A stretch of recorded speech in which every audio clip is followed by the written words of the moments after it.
Witches Radio, la radio qui va vous enchanter. Et oui les amis, Witches Radio, c'est la radio qui va vous enchanter le cœur, l'âme et l'esprit. Je me suis dit un petit peu de This is Halloween pour un petit peu remettre un peu de peps à tout ça, hein, parce qu'il fallait se réveiller, hein, n'est-ce pas Alexandra? Tout à fait, tout à fait. Ça remet un peu de joie.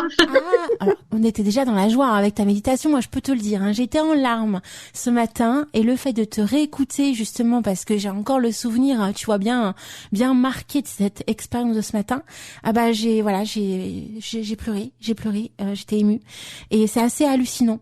Je voulais aussi préciser une petite chose. Alors c'est vrai que bon, on parle d'Avalon et tout ça. Parce que j'ai vu un peu le message d'un witches sur le chat. En fait, c'est pas parce qu'en fin de compte, dans une méditation, on parle d'Avalon qu'on ira forcément à Avalon, en fait. Et moi, personnellement, je suis pas du tout allée à Avalon quand j'ai fait cette méditation. Bien au contraire, j'étais très loin d'Avalon même. Mais en fait, ça permet surtout, je trouve, dans la façon dont tu proposes la chose, d'amener la chose, et bien de se connecter à notre propre puissance magique intérieure. Donc, il y en a pour qui c'est Avalon, ça fait des choses, voilà, ça les met dans un contexte où justement ils peuvent, je sais pas, voilà, faire rentrer ou sortir cette personne ou puissance magique qu'elles ont en elles. Et d'autres, pour qui, c'est un joli voyage ailleurs qui se propage. Et pour ma part, ça a été un voyage, mais bien au-delà de tout ça. J'étais très très loin d'Avalon, mais on va en parler un petit peu, on va un petit peu expliquer déjà tous les passages que tu nous as proposé de vivre. Alors déjà, je trouve personnellement que la musique fait beaucoup. En fait, je trouve qu'il y a plusieurs niveaux en fait de puissance. Ça va crescendo en fait. C'était voulu? Ah oui, tout à fait. En fait, pour moi, la musique est essentielle dans ce type de voyage méditatif. Il n'y a pas que la voix, il n'y a pas que l'histoire. Le soutien musical, pour moi, c'est ça qui va permettre de vraiment plonger dans l'émotionnel, parce que autant des mots, une voix, un texte, on peut rester dans le mental, on peut ne pas vraiment rentrer dedans, on peut ne pas aimer la voix aussi parfois. Et alors que les musiques, on peut rien y faire en fait, ça vient nous prendre au trip directement, et c'est ça qui je trouve est beaucoup plus intense pour pouvoir vivre là en l'occurrence pour des vies antérieures, il fallait vraiment qu'on puisse plonger dans les profondeurs, donc c'était essentiel d'avoir des musiques très inspirantes. Alors, ce qui est très marrant comme expérience, d'ailleurs, je t'en ai parlé dans le chat en perso pendant qu'on rediffusait, qu'on diffusait pour la première fois ta méditation, et que moi je la réécoutais. En la réécoutant, je fais mais en fait cette musique, elle était dans la méditation. Et en fait, quand j'ai vécu l'expérience la première fois, ce matin, j'ai cru en fait que c'était une musique qui sortait de nulle part. J'étais tellement prise par l'expérience que j'ai cru que c'était une musique qui arrivait de je ne sais où. Je me souvenais pas du tout qu'il y avait cette musique-là dans la méditation. Et ça aussi, ça peut être assez bluffant, parce qu'on vit des choses qu'on n'a pas forcément, qu'on contrôle pas, et le fait de réentendre, là on se rend compte mais il y a eu telle subtilité, il y a eu telle chose, et ça aussi c'est voulu. En fait, ce sont des clés que tu connaissais, que le fait que justement on soit tellement happé par cette expérience qu'on peut même oublier d'où ça peut provenir, et qu'après quoi on réécoute, on se dit waouh. Oui, effectivement, c'est la magie de l'esprit, je dirais, c'est-à-dire que moi je le constate aussi pour moi-même, quand je les refais, quand je les écoute, si c'est pas ce que j'ai à travailler spécialement en ce moment-là, je vais vraiment zone out à un moment donné, je vais m'endormir ou m'assoupir ou partir ailleurs, et je reviens après. Donc là, c'est exactement ce qui s'est passé la dernière fois, parce que j'avais pas, moi en l'occurrence là, un besoin de découvrir une vie antérieure ou un déblocage à faire par rapport à une vie antérieure, en ayant fait déjà pas mal. Et donc du coup, c'était très rigolo, parce que quand j'ai écouté la méditation avant de la diffuser, j'ai vraiment perdu le fil. Pile au moment où on plonge dans la vie antérieure, et je me suis réveillée juste avant la fin. Donc c'était merveilleux. Alors attends, ça vaut des poussières d'étoiles, vraiment. Alors, on va un petit peu parler, Alexandra, de toutes ces étapes un petit peu que tu nous fais traverser. On va essayer de décoder un petit peu les symbolismes surtout autour de ça, parce que c'est ce qui me plaît surtout quand je mets en avant une méditation dans une émission des Murmures du Chaudron. C'est un travail qu'on fait beaucoup quotidiennement. C'est la première fois d'ailleurs que tu participes à ça en direct avec nous, et c'est ça qui est merveilleux. Donc je fais passer une méditation. D'ailleurs, on a eu par le passé l'occasion d'en découvrir des tas te concernant, et après coup on faisait tout un cursus autour de ça en deuxième partie, où justement on expliquait Enfin, j'expliquais un petit peu le décodage de certaines clés possibles. Et aussi, ça permet aux auditeurs de pouvoir se replonger un petit peu, de se dire, ah mais oui, je me souviens, il y a ça qui s'est passé, ah mais oui, peut-être que ça veut dire ça. Donc là, les amis, bien évidemment, je vous invite, vous avez très certainement dû, pendant cette pause musicale, prendre le temps de noter plein de choses que vous avez dû vivre. Autre chose aussi très importante, c'est pas parce que vous ne l'avez pas vécu dans de bonnes conditions ce soir, ou alors que vous avez peut-être pas forcément envie de la vivre dans ces bonnes conditions-là, qu'il faut s'arrêter à ça. On s'arrête pas simplement au symbolisme de base. On essaie de sortir de ce carcan et surtout d'aller au-delà de tout ça. Si ça vous parle pas, ça arrive, c'est humain. Eh bien, si vous avez envie que ça vous parle plus et que ça vous happe, eh bien, il suffit de décortiquer. Donc, la première étape, Alexandra, c'est donc déjà, tu nous emmènes, déjà tu nous dis, il faut qu'on soit zen. Voilà, t'as tout un passage où justement, suivant les méditations qui prennent plus ou moins de temps, mais avec toi ça va plutôt vite en fait. Donc tu nous mets, tu nous mets en appétit, tu nous dis il faut qu'on se détende, il y a des choses qui arrivent dans notre tête, mais qu'on ne doit pas forcément prendre cas de ces choses-là. Ça c'est quelque chose de voulu dans tes méditations, c'est quelque chose que tu aimes bien préparer un petit peu les personnes à l'écoute de ce voyage. En fait, je pense que c'est essentiel et dans peu importe les méditations qu'on entend, on va toujours commencer par une micro-relaxation. Donc c'est vrai qu'au départ, les anciennes méditations, j'avais tendance à le faire un peu plus long. Et là, au fur et à mesure, je me suis rendu compte que ça pouvait être un peu pénible pour certaines personnes qui voulaient vraiment rentrer dans le vif du sujet. Donc j'ai accéléré un petit peu la durée. Donc grosso modo, j'essaie de pas dépasser 4 minutes de méditation. Donc vraiment une musique en fait qui permet de faire ce qu'on appelle moi la mise en abîme. C'est-à-dire ça permet de couper un petit peu de ce qu'on était en train de faire juste avant et d'être simplement dans l'écoute de soi. Et donc ce côté justement que j'aime beaucoup faire et que je mentionne souvent, cette idée que le monde autour de soi disparaît et d'un coup il n'y a plus que nous et notre souffle. Et ça c'est je trouve une pensée qui est très réconfortante à un certain niveau, comme si on était dans un caisson, vous savez là, qui permet de pas avoir aucun sens qui est utilisé, c'est juste vous avec vous-même.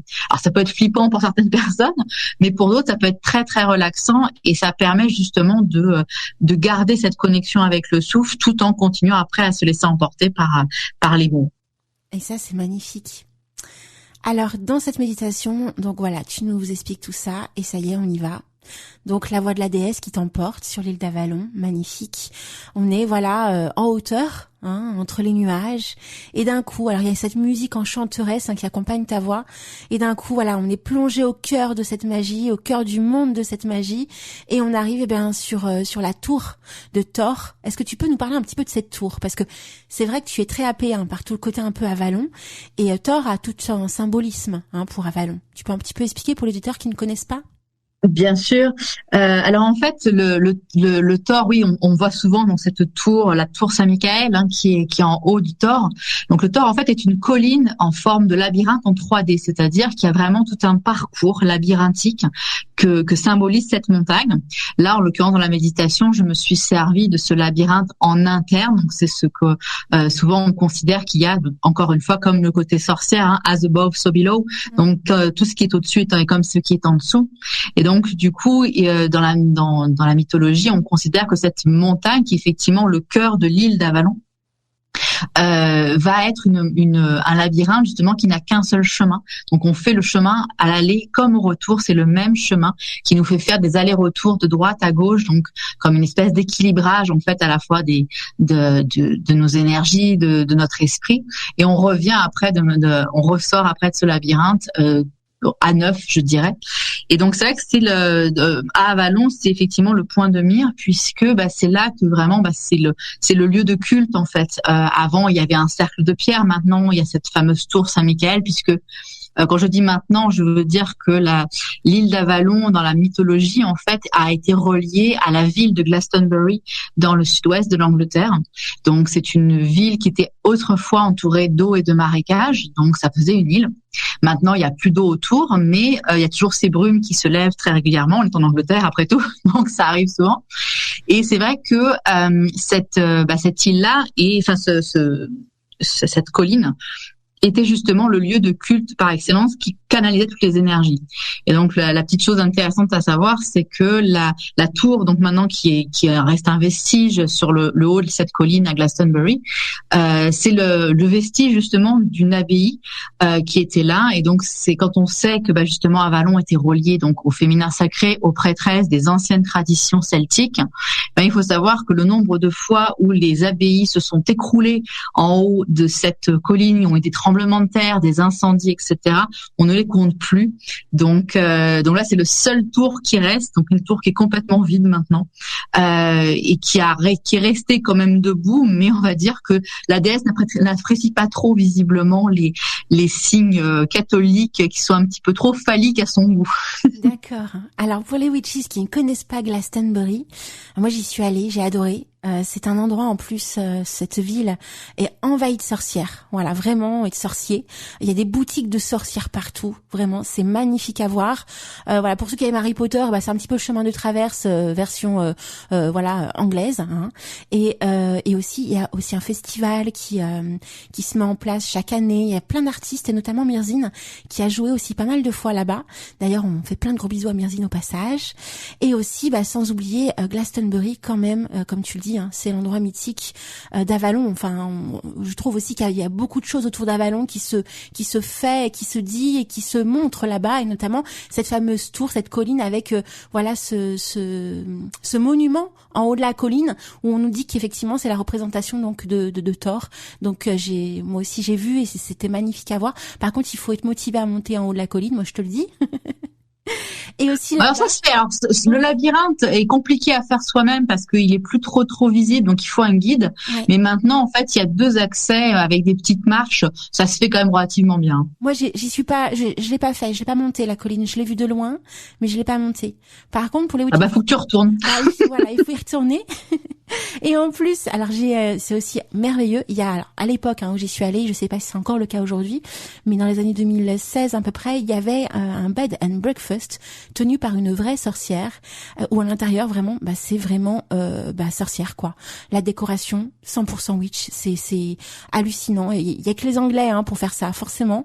Et t'en prends plein les mirettes dès que tu arrives à l'entrée de cette ville. Donc vraiment à visiter. Donc on en profite en même temps pour parler Glastonbury. Si jamais vous connaissez pas, mes très chers amis de Witches Radio. Donc on arrive donc à l'entrée donc de ce labyrinthe. Alors ce qui est très étrange, alors moi personnellement dans mon expérience de cette méditation, c'est que tu nous dis que c'est un labyrinthe, mais c'est vrai que psychologiquement on a l'impression qu'un labyrinthe c'est étroit. En fait, oui, il y a qu'un seul chemin, c'est étroit, mais en même temps, je l'ai trouvé hyper lumineux. Je l'ai pas senti étroit, je l'ai senti rempli de bienveillance. Alors peut-être aussi que le fait qu'il y ait justement cette chaleur que tu expliquais, le fait qu'il y ait des torches qui brûlaient, ça amène peut-être des couleurs beaucoup plus, d'ailleurs, à des couleurs qui ressemblent à celles des couleurs de Samhain, hein, l'orange, le noir, voilà, tout ça qui se mélange, le mauve. Et je trouvais que c'était des couleurs hyper chaudes, hyper enveloppantes.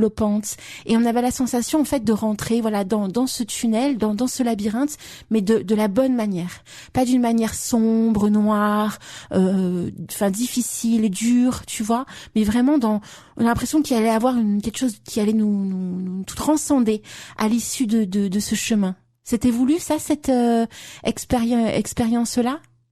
Oui, j'ai fait justement très attention parce que je voulais pas justement avoir ni des musiques trop dark, ni d'avoir des choses qui sont pas trop lourdes parce que bon déjà les vies antérieures, dépendamment ce qu'on touche, ça peut être des choses qui sont assez violentes, comme nous partageait Maja dans le chat. Oui. Donc effectivement voilà, je voulais que ça soit quand même rassurant. Pareil, la voix de Keridwen qui nous accueille, je la voulais accueillante parce que Keridwen n'est pas la vilaine sorcière des contes de fées, au contraire, c'est une vieille femme sage, mais elle est très très douce dans son approche, et donc je voulais effectivement qu'il y ait cette ambiance chaleureuse, un petit peu vraiment le comme si on retournait dans le ventre de la terre-mère en fait. Il y avait vraiment cette idée-là.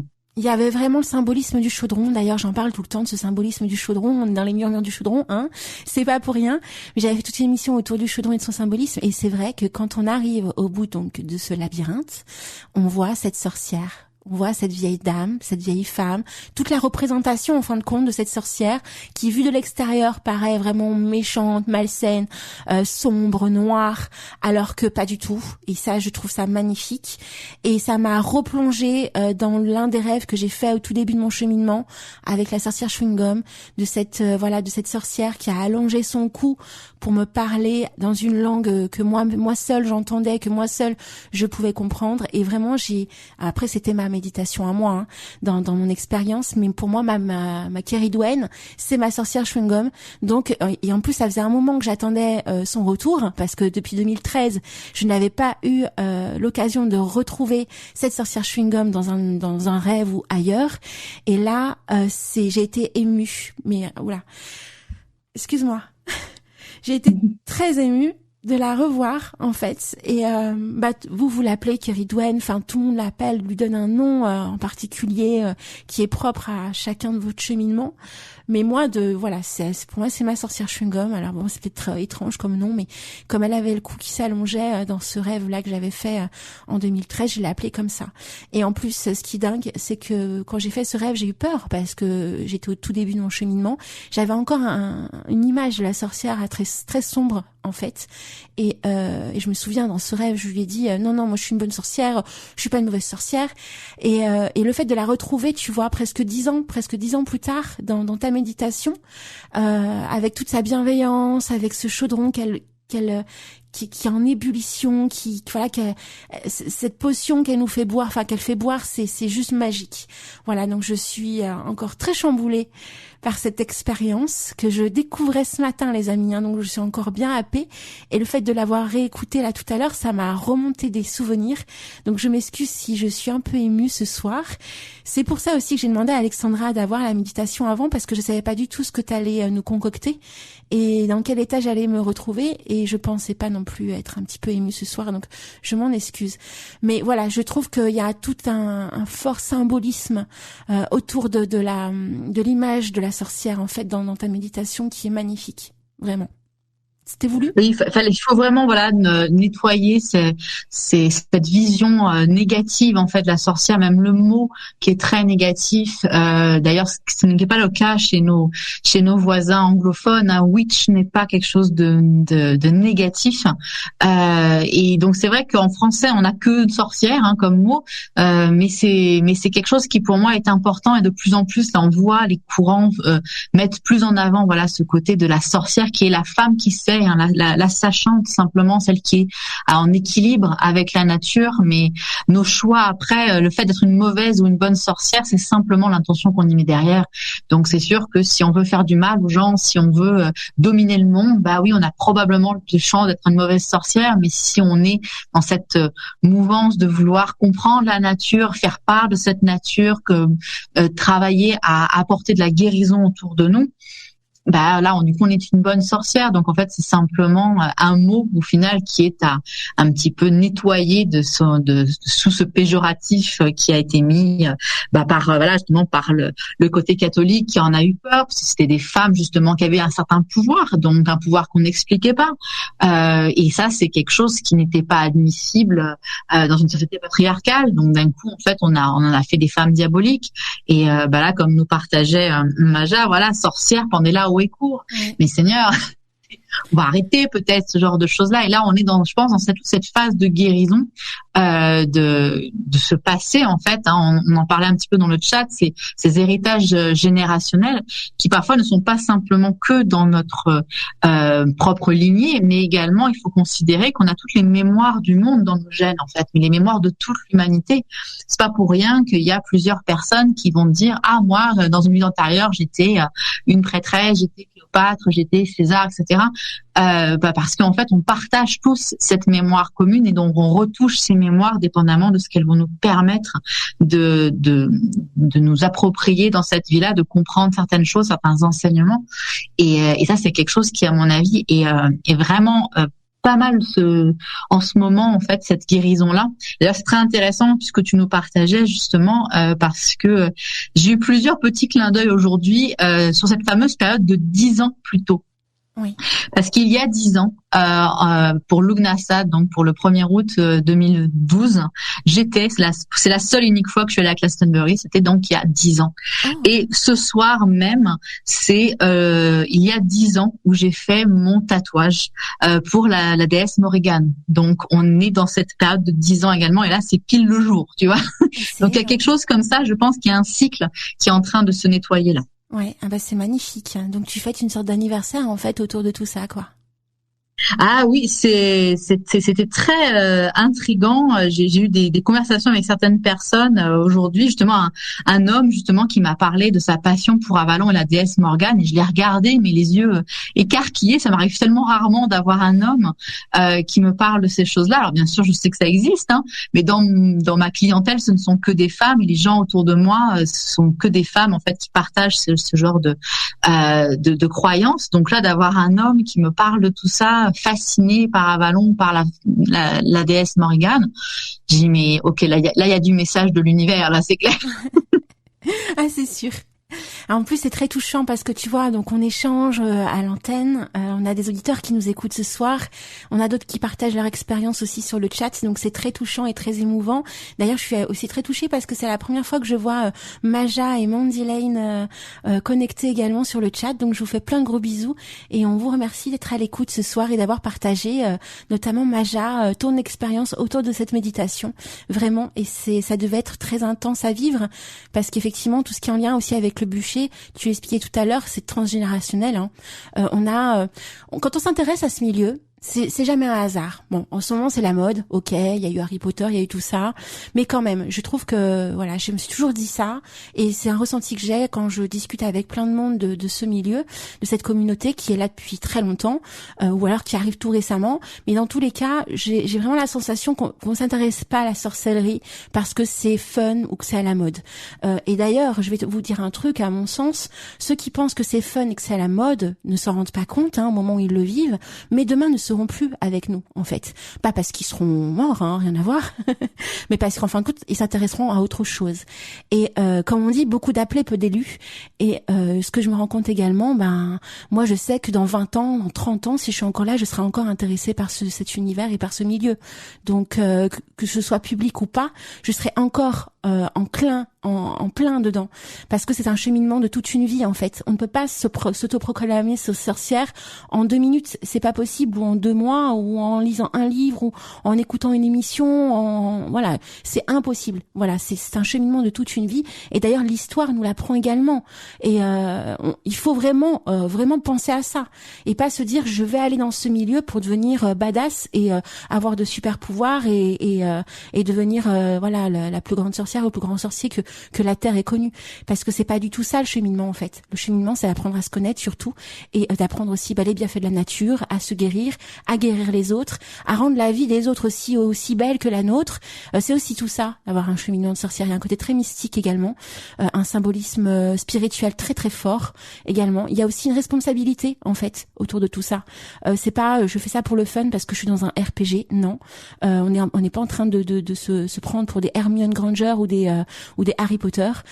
C'est vraiment quelque chose qui nous happe le cœur au plus profond de notre âme. Voilà. Et si la méditation vous touche à ce point, si elle vous chamboule à ce point, que ce soit celle-ci ou même une autre, mais qui parle d'un cheminement de sorcière, c'est qu'il y a quelque chose à en tirer. En tout cas, moi, c'est vraiment ça que je ressens depuis le début de mon cheminement. Et tu vois, là, Alexandra, presque 10 ans, là, qui se met en place. Bim, j'ai ma sorcière chewing-gum dans ta méditation. Voilà, c'est comme tu dis, en fait, il y a un cycle qui s'opère, et ça prend pas 5 minutes, ce cycle. Voilà. Non, c'est ça, tout à fait. De toute façon, comme tu dis, les personnes qui le font pour la mode, on est d'accord qu'ils vont être très très rapidement déçus, parce que effectivement, les films nous orientent un petit peu mal, dans ce sens que il y a plein d'effets spéciaux, etc. Et se dit ouais, moi quand je vais faire de la magie, je vais pouvoir faire tout ça. Non, bien évidemment, on n'en est pas à faire des éclairs de lumière dès qu'on fait un truc. ça marche pas comme ça. Donc c'est ça en fait, c'est que dès l'instant qu'on s'engage sur ce chemin-là pour un gain personnel ou comme tu disais, voilà, pour un super pouvoir, non, en fait t'as rien compris parce que comme tu dis, c'est un cheminement, c'est un choix de spiritualité tout simplement en fait. On a différents chemins de spiritualité qui nous amènent au même point, c'est-à-dire la meilleure connaissance de soi. Et ça, c'est un des chemins parmi d'autres qui permet d'y accéder avec en alliant les convictions qui nous appellent en fait, parce que il y en a plein qui vont pas être attirés par du bouddhisme ou de l'hindouisme ou autre, mais ça va être le côté cheminement sorcière. Là, en l'occurrence, moi, c'est ce côté Avalon qui me parle plus, donc des mémoires justement aussi, voilà, qui se réveillent pour moi et qui m'ont parlé sur ça. Mais voilà, il y a des milliards de chemins en fait pour accéder à cette connaissance de soi, et c'est ça qui est fabuleux. Donc voilà, en fait, tu nous transmets une base avec des clés, des codes pour pouvoir justement partir dans cette autre vie antérieure. Donc c'est ça. On a donc Keridwen avec son chaudron. Elle nous fait goûter à une potion magique. Voilà, alors là, on a l'impression, voilà, on rentre un petit peu dans le côté folklorique pour certains, un petit peu, voilà, comme à l'époque de César et d'Astérix, avec le chaudron qui bouillonne et cette potion magique. Alors moi, j'ai pas du tout vu ça. Si jamais c'était le cas pour certains witches, je ne pense pas, puisqu'on est tous un petit peu, voilà, évolués dans nos pratiques, ceux qui écoutent la radio en tout cas. Et qu'est-ce que je voulais dire ? Oui, donc on goûte cette potion. Et cette potion, mon Dieu, parce que en fait on s'y attend pas, mais moi ce que j'ai ressenti c'est quelque chose de très chaud. Très chaud.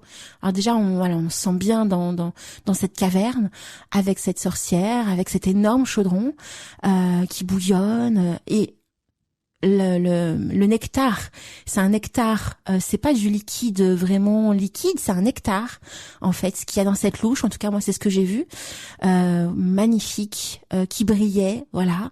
C'est vraiment ce que j'ai ressenti, c'est ce que j'ai vu, c'est ce que j'ai palpé. Je goûte ce breuvage et c'est chaud, mais pas chaud genre je me brûle, c'est chaud, non, ça prend vraiment tout, ça rentre dans mon corps, ça imbibe mon corps, comme si en fait cette substance manquait à mon corps pour être celle que je devais être. Tu vois, je sais pas si je suis claire. Je sais pas si les gens ont vécu la même chose, mais en tout cas, c'est ça que j'ai ressenti. Et là, c'était quelque chose dans cet esprit-là que tu voulais faire ressentir? Alors, j'aimerais une petite précision quand même, c'est-à-dire que ce n'est pas la potion magique comme dans Astérix, dans le sens que il faut savoir que dans la mythologie, Keridwen est la gardienne du chaudron de la sagesse, de l'inspiration et de la connaissance. Et dans la mythologie, elle prépare une potion avec différentes plantes dont on ne connaît pas exactement la composition. C'est un peu une certaine forme d'alchimie avec seulement des plantes qu'elle prépare pendant 101 jours. Et elle brasse cette potion-là pendant 101 jours. Donc tout est né d'ailleurs de ça, de la légende de Keridwen et de Gouyon qui a donné Merlin par la suite, puisque cette potion était destinée à la base à son fils qui était très très laid versus sa fille qui était absolument merveilleusement belle, et donc elle s'était dit je vais lui donner de la chance dans sa vie, je vais lui permettre d'avoir toute la connaissance du monde pour pouvoir compenser, on va dire, sa laideur. Donc les choix mythologiques, ça se discute pas, mais du coup cette potion-là était justement faite pour pouvoir recevoir toute la sagesse du monde, donc vraiment comme si on pouvait devenir omniscient. Et il s'avère que dans la mythologie, c'est le serviteur qui touillait qui a récupéré les 3 gouttes de sagesse et non pas le fils de Keridwen. Donc elle pourchasse ce serviteur, elle se change en plein d'animaux, lui également, jusqu'à temps qu'elle se change en poule et qu'il se change en grain de blé et qu'elle l'avale, et que du coup elle, de 9 mois plus tard, elle accouche de lui et qu'il devienne justement Merlin avec toute cette connaissance-là. Donc là, c'était pas dans cette idée de potion magique, dans cette idée de vraiment avoir la chance unique de goûter la potion du savoir et de la sagesse et de l'inspiration toute puissante, si je puis dire, pour vraiment avoir cette opportunité de rentrer dans ce tourbillon-là qui nous amène exactement là où on doit être pour voir l'une des vies antérieures dont on a besoin d'avoir la connaissance pour là, en ce moment, dans ce que vous vivez, à chacun à votre niveau. On n'a pas besoin de connaître toutes ces vies antérieures, on a besoin de connaître celle qui va nous apporter les enseignements nécessaires pour débloquer notre présent. Et donc là, c'était vraiment le choix que j'ai fait, c'était de pouvoir vous amener dans ça.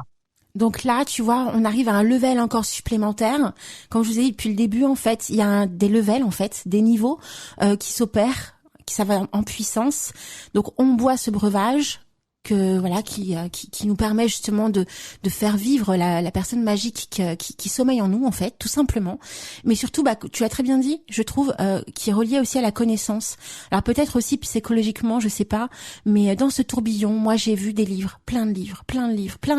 Au début, j'ai cru percevoir des objets, mais en fait, plus je m'attachais à ce que j'essayais de voir dans ce tourbillon, plus je voyais des livres, plein de livres, des livres. Alors moi, je suis une grande passionnée de tout ce qui est en lien avec la connaissance, avec le savoir. Pour moi, le savoir, c'est la clé, en fait, de notre vie.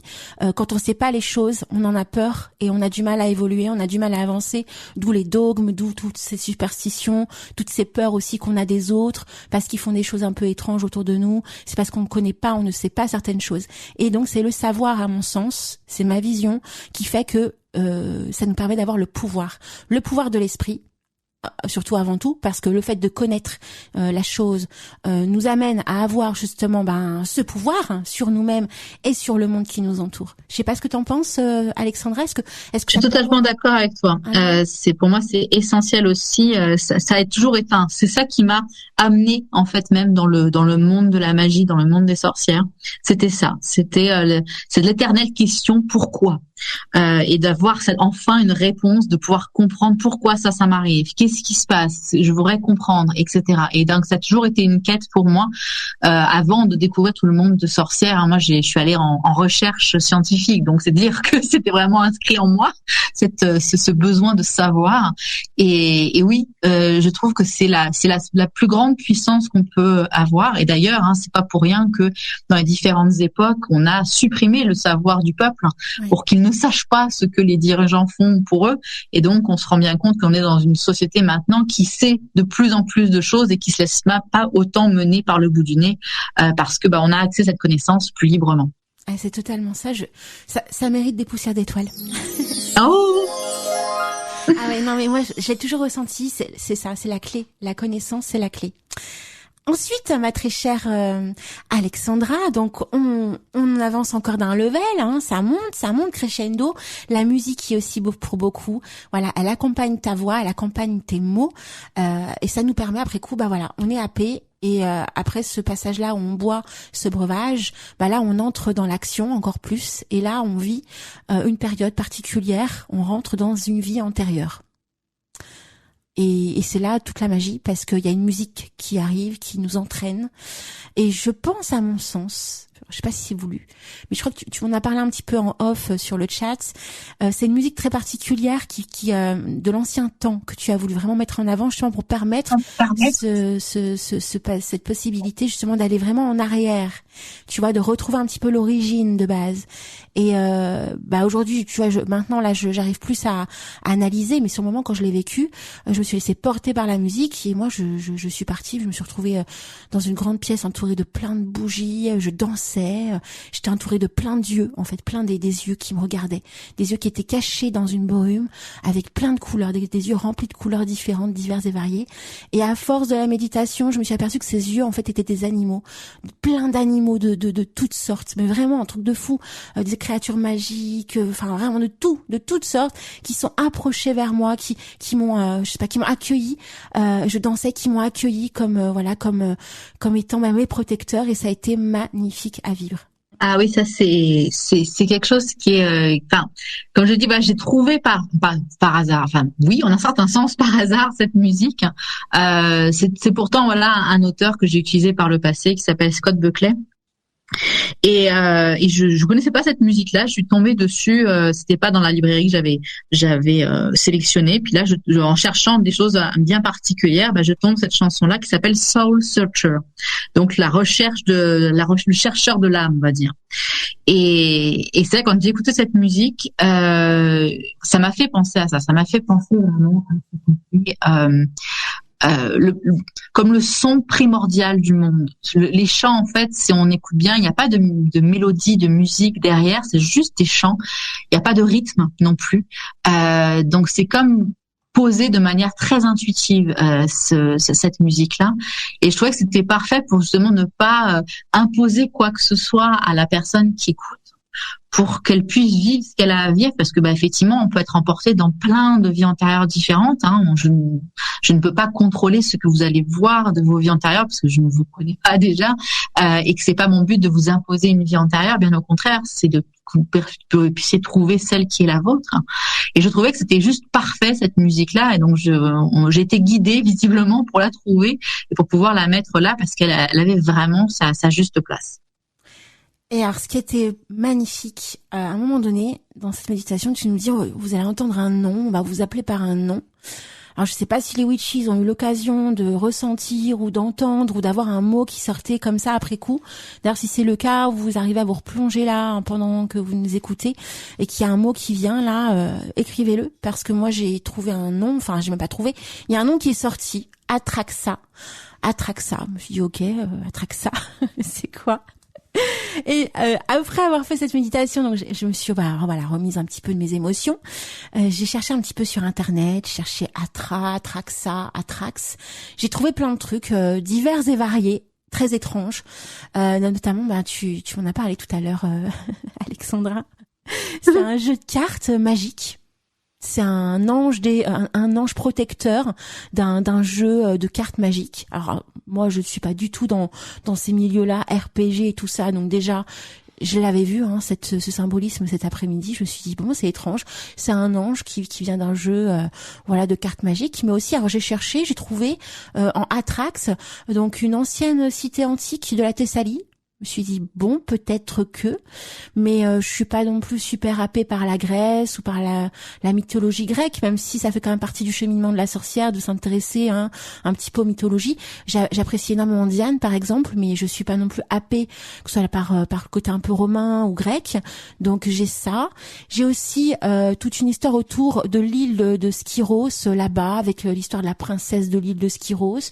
Je me dis bon, je vais chercher dans quelques semaines, je regarderai un petit peu plus en détail, et surtout moi ce qui m'a surtout surprise en fait quand j'ai cherché autour de cette origine de ce nom, Atrax, c'est aussi le nom d'une araignée, d'une énorme mygale en fait, venimeuse en fait, qui est très très mauvaise et qui dès qu'elle se fait, qu'elle nous pique, on meurt. Et moi je suis arachnophobe. Je suis arachnophobe, donc j'ai une horreur des araignées.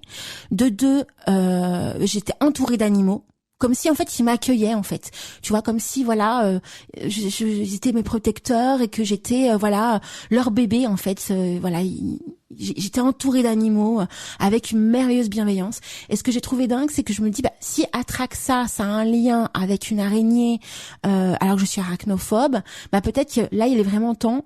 Après, c'est mon symbolisme, peut-être qu'il y a d'autres symbolismes que je trouverai au fil du temps, mais dans ma vision, je me suis dit après coup, peut-être qu'il est temps, là, maintenant, d'arrêter d'être arachnophobe et de chercher d'où vient la cause de ce problème, en fait. Pourquoi j'ai peur des araignées?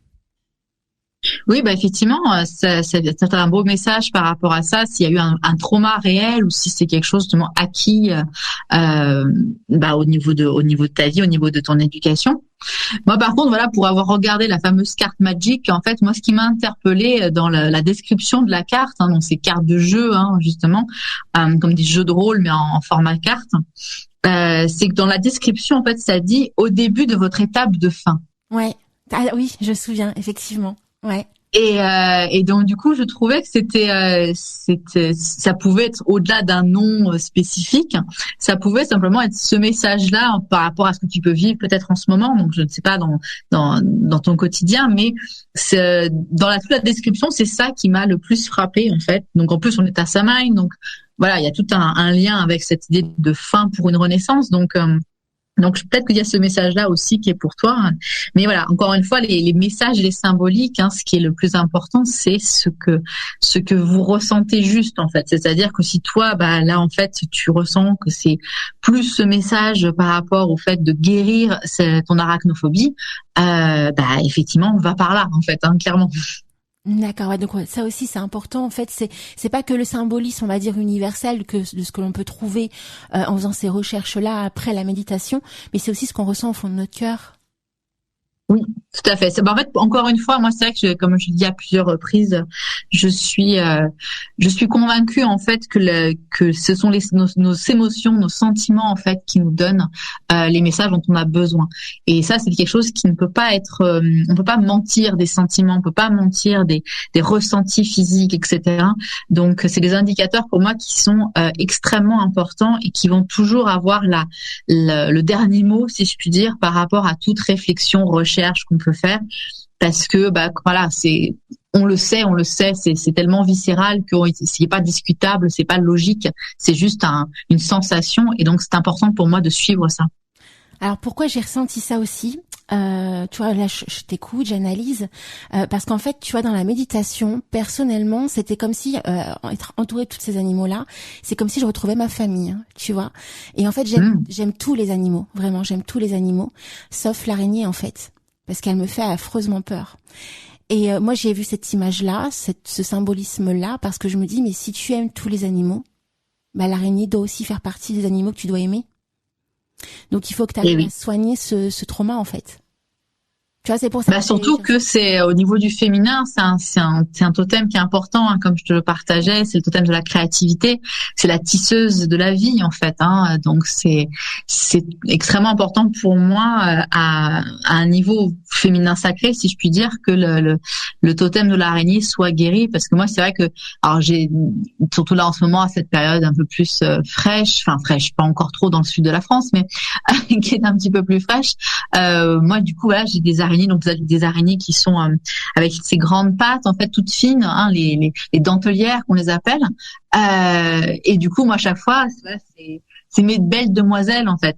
Il y a vraiment tout un rapport très très doux, mais après je comprends, hein, quand on est arachnophobe, c'est pas du tout la vision qu'on peut avoir, ça c'est clair. Mais voilà, peut-être de voir qu'est-ce qui a fait que tu es devenue arachnophobe. Est-ce que c'est depuis toute petite? Est-ce qu'il s'est passé quelque chose? Est-ce que on t'a appris que les araignées c'était méchant? Tu vois, je ne sais pas, hein, ça peut être plein de choses que tu as pu vivre. Mais le problème, c'est que je sais pas, en fait, d'où ça vient. Alors, je sais que ma mère, elle les craignait, mais pas tant que ça, puisqu'aujourd'hui, ça lui pose pas plus problème que ça, mais moi, j'en ai vraiment une peur de fou. Et je sais pas d'où ça peut venir. Donc, forcément, comme je crois aux vies antérieures, je me dis peut-être que j'ai vécu un truc, dans le passé, ou alors enfant, hein, peut-être, hein, tout simplement, que je m'en souviens pas. Mais impossible de savoir, en fait, d'où ça vient, d'où vient cette peur viscérale. Alors là, c'est encore plus intéressant. Et donc, je sais qu'il y a pas mal de spécialistes, hein, qui travaillent sur les phobies. Donc, on peut t'emmener par hypnose régressive, justement, à essayer de trouver l'origine de ça pour pouvoir le transmuter. Mais tu as rien qu'à l'idée de savoir que je vais devoir faire ça, je suis déjà dans mes états, tu vois. C'est ça, quand tu as une peur viscérale quelque chose, c'est très difficile. Il faut y aller, il faut oser, quoi. C'est ça. Et donc après cette méditation, on en ressort donc chamboulé, parce que effectivement, si on a réussi à entrer dedans, à être vraiment dans une totale symbiose avec la voix, la musique, l'ambiance, on s'en retrouve complètement happé. Et là, tu as peut-être des techniques pour nous permettre de nous remettre un petit peu dans le côté un peu plus terre à terre, pour éviter de trop partir, d'être peut-être trop dans les pleurs, trop dans l'émotion. Ou alors il faut laisser échapper l'émotion et prendre le temps qu'il faut pour justement sortir toute cette toute cette pleur qui vient, toute cette émotion qui vient, quoi. Oui, pour moi c'est essentiel de laisser l'émotion toujours s'exprimer. Donc si on peut justement faire en sorte d'avoir cet espace-temps, de pouvoir laisser cette émotion nous traverser, c'est essentiel, parce que comme on le sait, hein, les émotions qui ne sont pas vécues, qui nous traversent pas, vont rester se cristalliser dans notre corps et donc créer après des problématiques à un niveau soit psychologique, soit mental, soit physique carrément. Donc c'est essentiel à mon avis de le laisser sortir. Donc s'il y a des larmes, s'il y a des cris, s'il y a de l'agacement, etc., c'est important de se laisser traverser par l'émotion et donc de se rappeler toujours. C'est pas évident quand on vit ce type d'émotion, hein, je suis la première à le savoir, mais de toujours garder en fait en tête que vous n'êtes pas l'émotion, c'est l'émotion qui vous traverse. Donc, si vous pleurez, vous n'êtes pas faible. Si vous êtes en colère, vous n'êtes pas quelqu'un d'insupportable. Et c'est des choses qu'il faut juste se conscientiser, de dire j'ai une émotion de colère, j'ai une émotion de tristesse, mais je ne suis pas en colère. Le fait de dire que je suis la colère, c'est très, ça crée une association qui n'a pas lieu d'être. Vous n'êtes pas la colère, vous vivez la colère. C'est pas la même chose. Donc pour moi, c'est après des méditations comme ça, moi je sais quand la seule et unique fois que j'ai fait une méditation sur une vie antérieure que j'avais réussi à refaire par la suite pour pouvoir aller plus loin dans la vision, ça m'a pris une bonne heure pour m'en remettre et pire encore, j'étais dans mon bain quand ça m'était arrivé. Donc croyez-moi bien que ça a été un grand choc et j'avais vraiment des symptômes de trauma, littéralement, d'avoir revécu ça.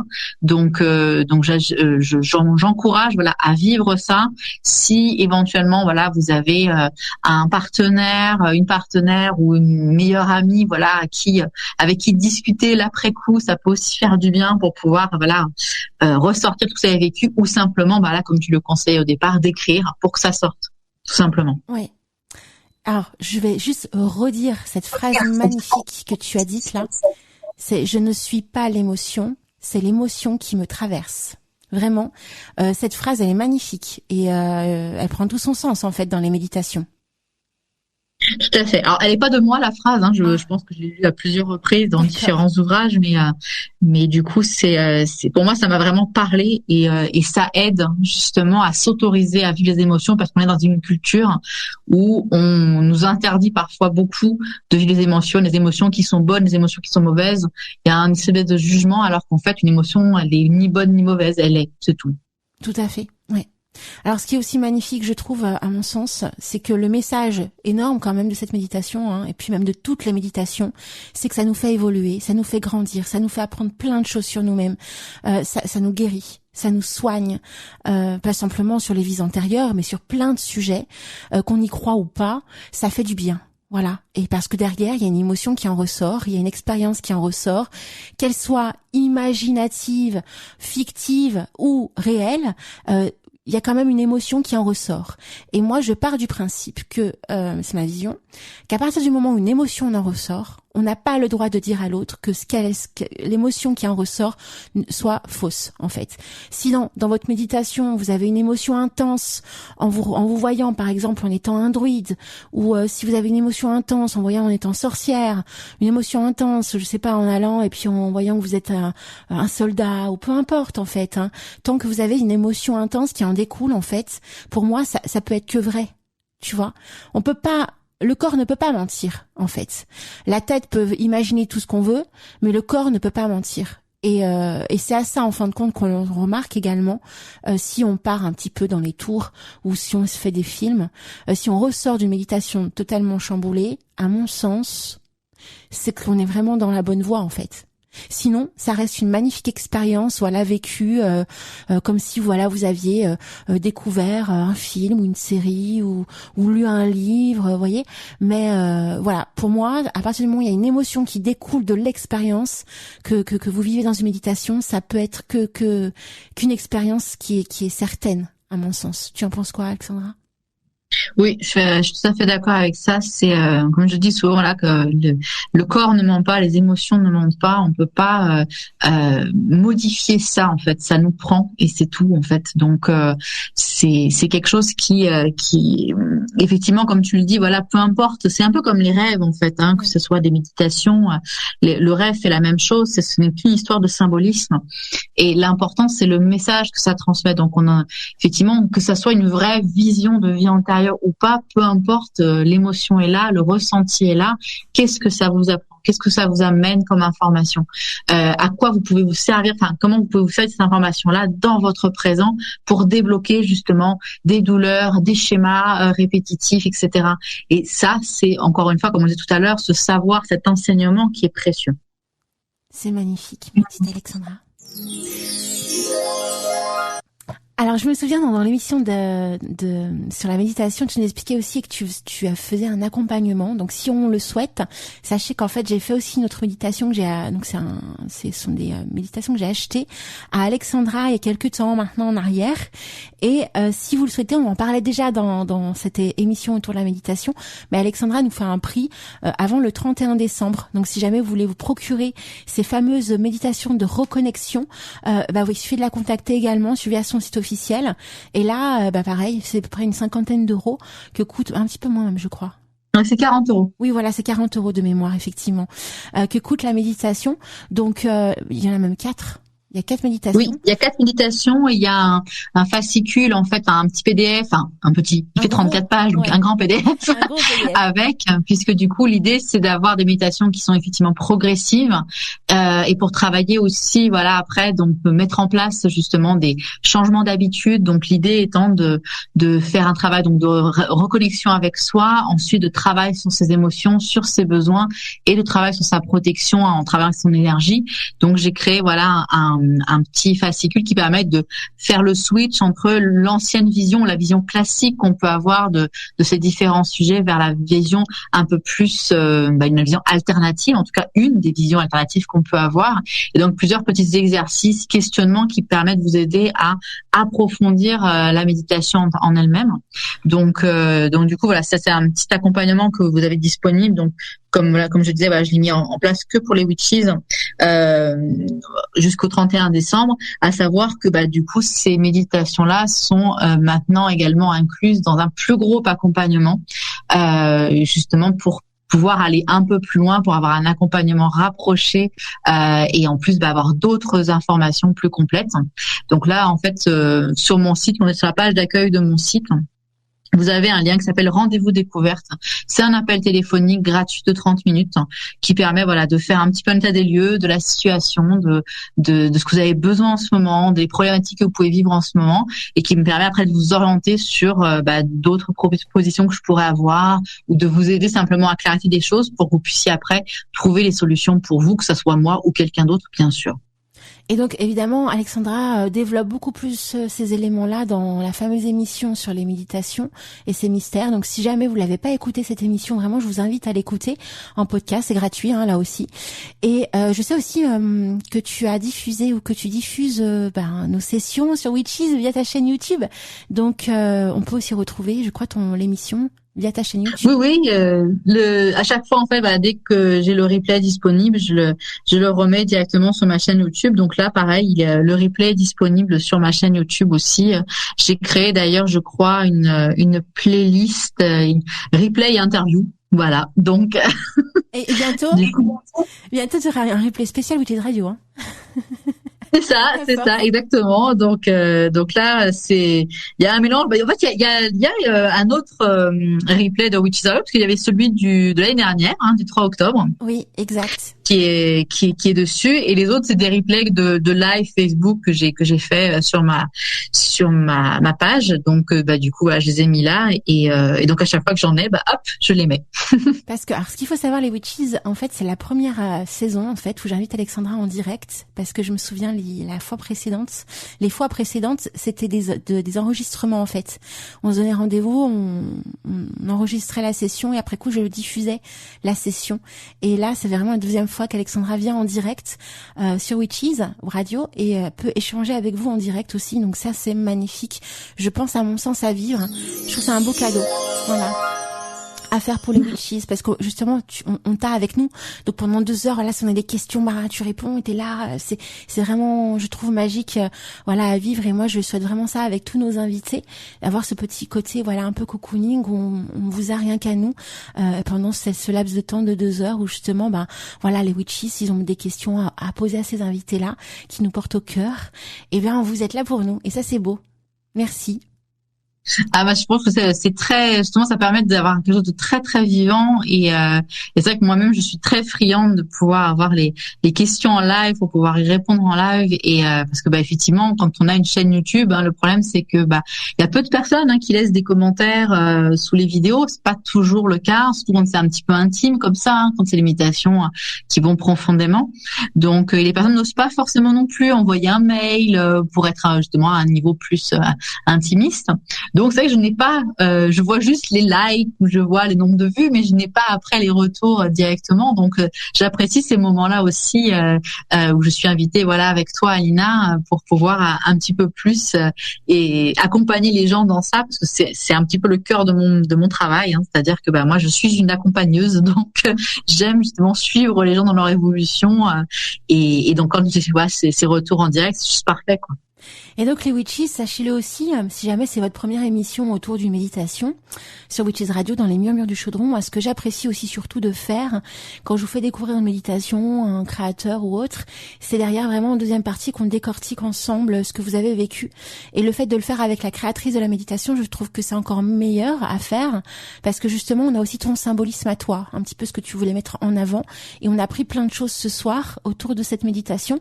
Donc si jamais bien tes abonnés souhaitent aussi avoir ton retour sur cette méditation qu'ils ont découvert sur ta chaîne YouTube, il faudra pas hésiter à leur faire réécouter l'émission parce qu'effectivement tu nous transmets quand même pas mal de clés, et notamment autour du symbolisme du chaudron, de Ceridwen, de la colline de Thor, de Glastonbury, d'Avalon.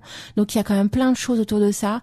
Le fait aussi qu'il y ait cette connaissance qui se mette en place aussi également dans ce symbolisme.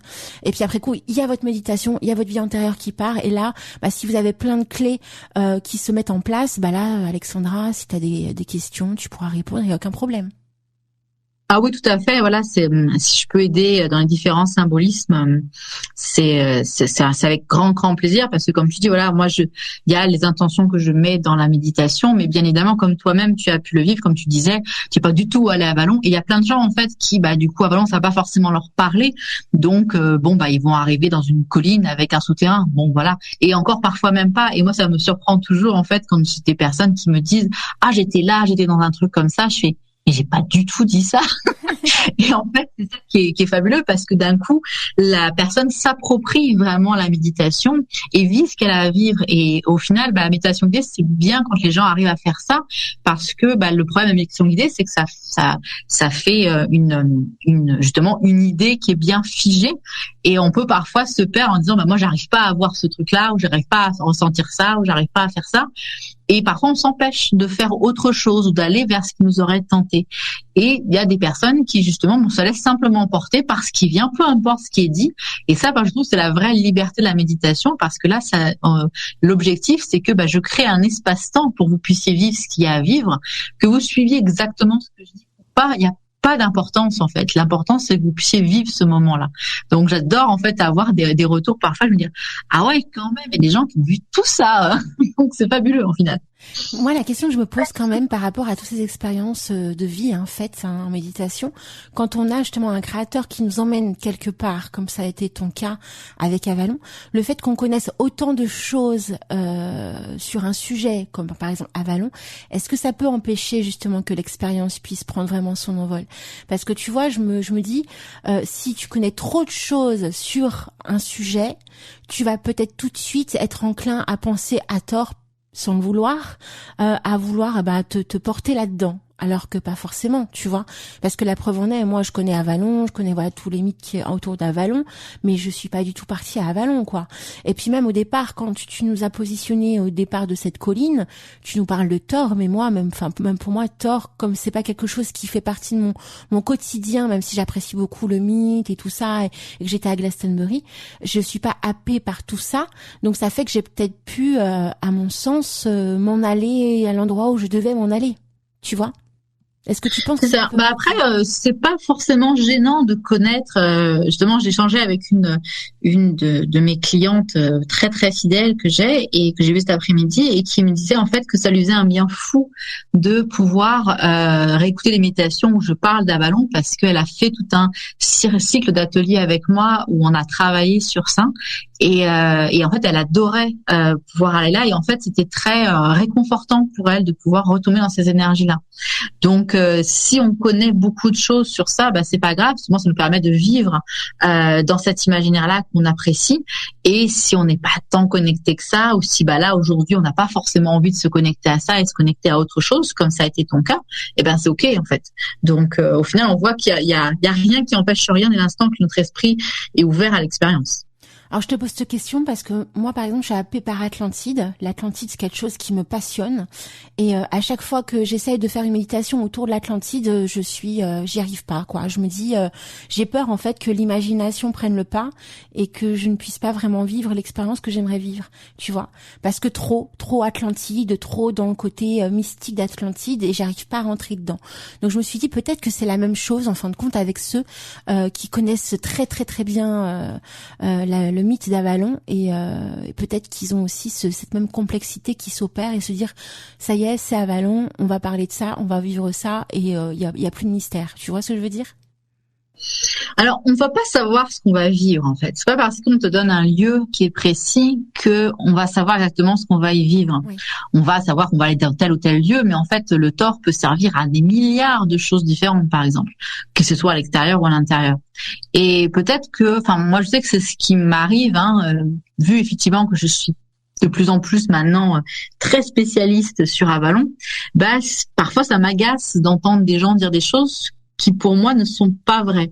Alors je ne dis pas que j'ai la seule vérité, pas du tout, mais les gens vont avoir des visions sur Avalon qui ne sont pas les miennes, donc je ne m'y reconnais pas, et du coup je vais avoir tendance à dire ok, non, j'ai pas envie d'écouter ça parce que ça correspond pas à mon imaginaire.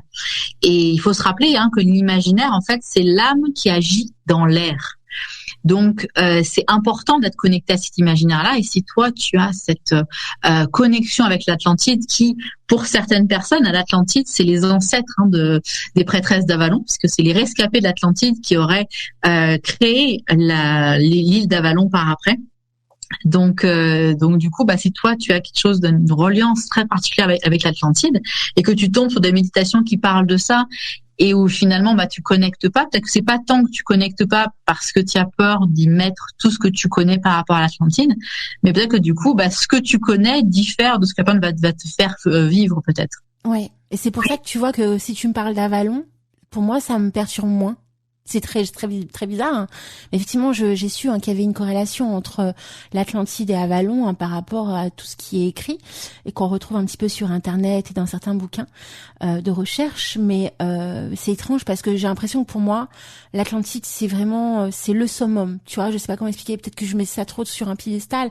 Avalon aussi, c'est quelque chose de puissant, mais je perçois pas Avalon de la même manière. Tu vois, et pour moi Atlantide c'est comme quelque chose de tellement précieux que on peut pas faire tout et n'importe quoi avec. Enfin, je sais pas comment expliquer, mais qu'à chaque fois que j'essaye de m'y connecter en méditation, c'est pas possible. Je me dis non mais c'est compliqué. Donc ça, voilà, c'est une expérience qui est personnelle, qui est à chacun propre.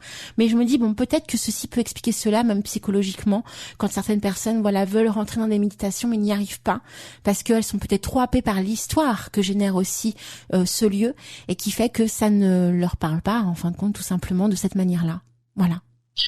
C'est intéressant parce que ce qui ressort dans ce que tu partages, enfin moi ce que j'en comprends, c'est que j'ai l'impression qu'il y a une espèce de problème de légitimité.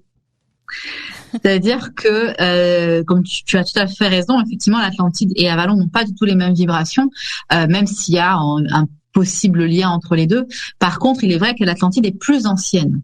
De toute manière, peu importe les vibrations qu'on ajoute à Avalon ou à l'Atlantide est considérée comme l'origine de beaucoup de choses en fait. Donc même avant l'Atlantide, il y a d'autres traditions. J'ai l'île de Mu justement qui est encore avant l'Atlantide. Mais donc dans ce que tu partages, la petite note que j'entendais dans ta voix, c'était ce côté-là non mais on peut pas faire n'importe quoi. Moi j'ai pas le droit de Et c'est vrai que j'ai eu cette sensation-là au départ avec Avalon. J'ai mis beaucoup de temps à revendiquer cet héritage-là et à le partager sans me dire oh mon Dieu, mais je partage ça, mais de quel droit, mais qui je suis pour, etc. Jusqu'au bout d'un moment où je me suis rendu compte que chacun a sa vérité et en fait on n'a pas une vérité, il y en a des milliers de vérités. Maintenant l'important c'est de partager les choses qui vont nous faire vibrer et qui vont peut-être rentrer en résonance avec d'autres personnes. Et c'est ça en fait qu'on cherche à avoir, on ne cherche pas à avoir raison.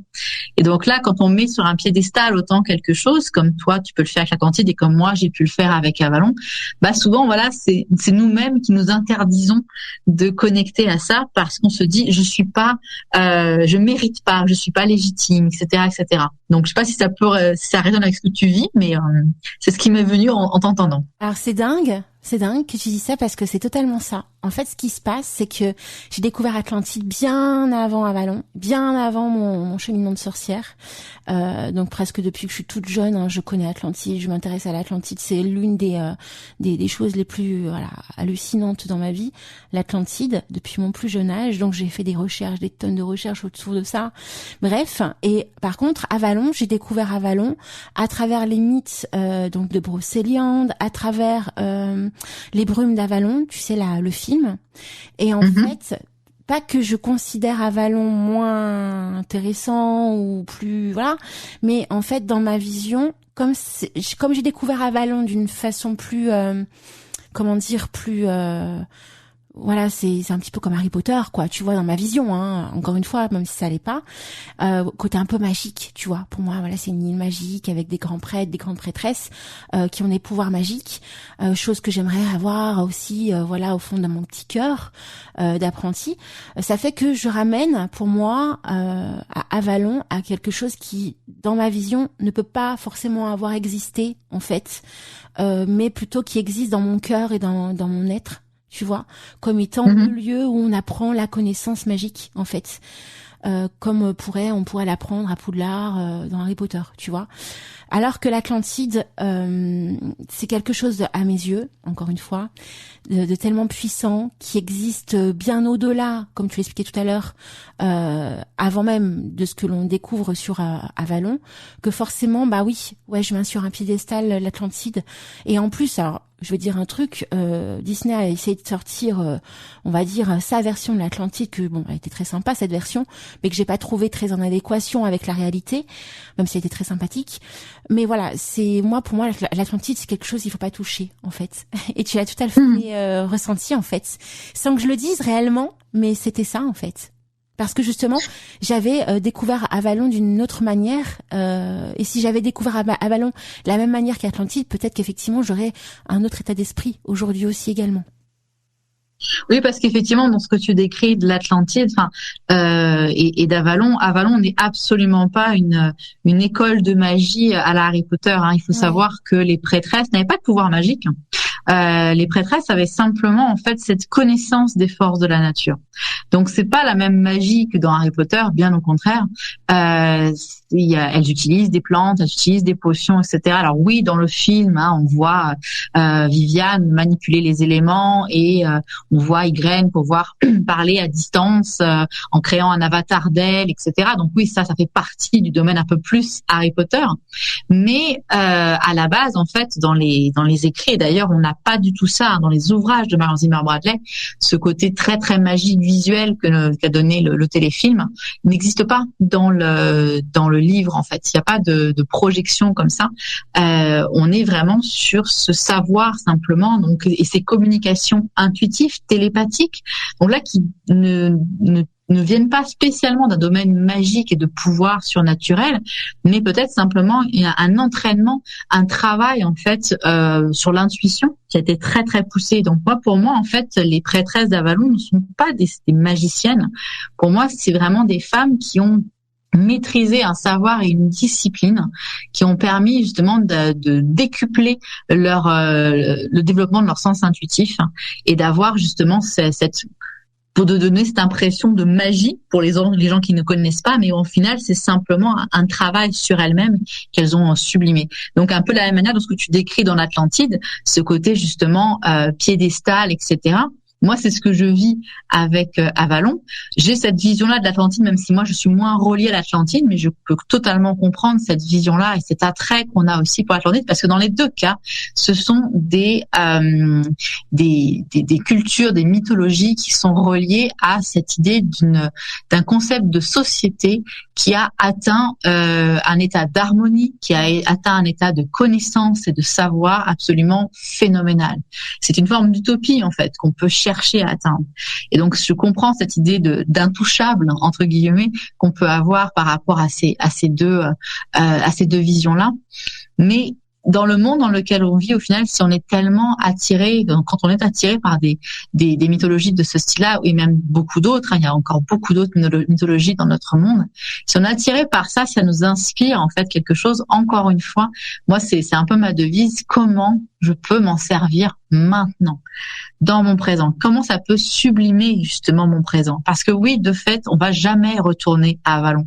On va jamais retourner à Atlantide. On peut faire ça que par des voyages justement méditatifs et autres, mais on pourra pas revivre. Mettons qu'on a vu ces vies antérieures-là, on ne pourra pas revivre de la même manière, c'est impossible. Par contre, on peut tirer les enseignements de ces périodes-là, parce qu'il faut pas oublier que du coup ces mondes-là, mettons qu'ils ont vraiment existé, se sont effondrés. Donc, ça veut dire qu'il y a une fin pour tout, et donc peut-être ce n'est plus le moment d'avoir ce type de monde-là dans notre monde, mais comment on peut récupérer cette sagesse-là et la mettre dans notre 21e siècle, en fait, comment on peut ramener ces anciennes sagesses et les adapter à nos quotidiens. C'est puissant tout ce que tu expliques, hein, Alexandra. Écoute, je suis ravie que ça inspire, en tout cas, parce que c'est vraiment, voilà, c'est pour moi, c'est la vision que j'ai, c'est la vision que je partage dans mes ateliers, dans mes accompagnements. C'est un peu la mission que je me suis donnée, entre guillemets, de revendiquer ces héritages qu'on a et d'en faire quelque chose, d'arrêter de garder ça dans un beau miroir de glace et de jamais y toucher, parce qu'au final, en n'y touchant pas, oui, on va pouvoir l'admirer, mais on va jamais pouvoir en faire quelque chose. Et je suis pas certaine que ces ancêtres-là qu'on peut avoir auraient voulu ça. Tu vois, c'est comme une sorte de forme de respect, tu vois, de l'ancienne religion. Oui, tout à fait. Je comprends, je comprends tellement, j'ai tellement eu ça avec Avalon, donc je comprends parfaitement ton ressenti de ce respect-là. Mais si ça peut t'aider, en fait, moi, du coup, c'est vraiment comme ça que je l'ai fait, c'est qu'est-ce que dirait ton ancienne toi dans cette vie-là? Les ancêtres que tu as pu avoir à l'Atlantide, qu'est-ce que diraient tous ces êtres-là maintenant, voyant que tu ne fais plus rien de ces savoirs-là? Oui. Il y a du blanc, les amis, parce que je suis en pleine réflexion là. Et tu vois, c'est vraiment de se dire, voilà, comment je peux donner ces lettres de noblesse, raviver ces mémoires-là, pour pas que ces mémoires meurent, justement. C'est un petit peu aussi le travail des historiens, etc., qui nous partagent différents récits. Les bardes aussi, en fait, faisaient ça, apportaient les histoires pour pas que les histoires se perdent. Et donc là, j'ai l'impression qu'il y a ce besoin-là notre monde actuel a vraiment, enfin pour moi, encore une fois, c'est un peu cette mission perso que je me suis donnée, mais moi, pourquoi je me suis appelée réveilleuse de magie, c'est pour ça. Je veux pas seulement réveiller la magie dans les gens, je veux la réveiller dans le monde. Parce qu'on parle tout le temps, on se dit, j'ai inquiet la magie dans ma vie, mais au final, personne se donne les moyens que cette magie existe. Il y a beaucoup de personnes qui ne veulent plus croire en la magie, qui ne croient pas que ça existe, etc. Donc, c'est pas le cas de nos witches ici, bien évidemment, parce qu'on est tous là en croyant cette magie-là. Mais moi, j'ai envie que justement ces mémoires-là soient ravivées, reviennent en fait. Et donc, il y a que par nous, les personnes qui sont attirées, inspirées par ces traditions-là, qui vont pouvoir transmettre ces messages-là à la manière de chacun, parce que on est chacun différent, on a chacun nos vibrations différentes et on a chacun un message différent à partager. Mais c'est dommage que ce message se perde. Eh ben, c'est un magnifique message, en tout cas d'espoir. Parce que je trouve que tu nous expliques tellement bien les choses aussi à ce niveau-là. Effectivement, oui, il faut réveiller la magie. Witches Radio tente à son petit niveau, toujours pareil, de réveiller la magie dans le cœur des auditeurs. Et voilà, parce que il faut aussi, dans notre vie, se rendre compte de toutes ces belles choses qui nous entourent aussi, et qu'il ne faut pas non plus rester happé par le fait je veux être un sorcier pour pouvoir être badass, faire du tort aux autres, etc., etc. Et parce qu'aussi c'est une mode, voilà, ça il faut arrêter, à mon sens, de continuer à croire à ça, mais plutôt montrer, voilà, toute cette lumière qui nous entoure, qui nous sont propres. Et je trouve que tu dis vraiment bien les choses, Alexandra. Tu conclus très très bien l'émission autour de cette jolie méditation. Voilà. Ah ben, c'est avec grand plaisir. Écoute, on te fait plein de gros bisous, Alexandra. Encore merci pour cette merveilleuse soirée magique. On se retrouvera très prochainement en 2023, si tu es disponible, pour une autre émission sur peut-être un autre sujet, on verra, ou une autre méditation, qui sait. Mystère et boule de gomme. En tout cas, je te remercie pour toutes ces belles choses partagées avec toi ce soir. J'espère que tu as passé une très bonne soirée, et merci à toi pour toutes ces belles pépites autour de cette jolie méditation. Oui, c'était un plaisir. Je suis toujours ravie, voilà, de partager ces moments avec toi et avec les Witchies. Donc, ça sera avec grand plaisir si on refait ça sur une autre thématique très prochainement.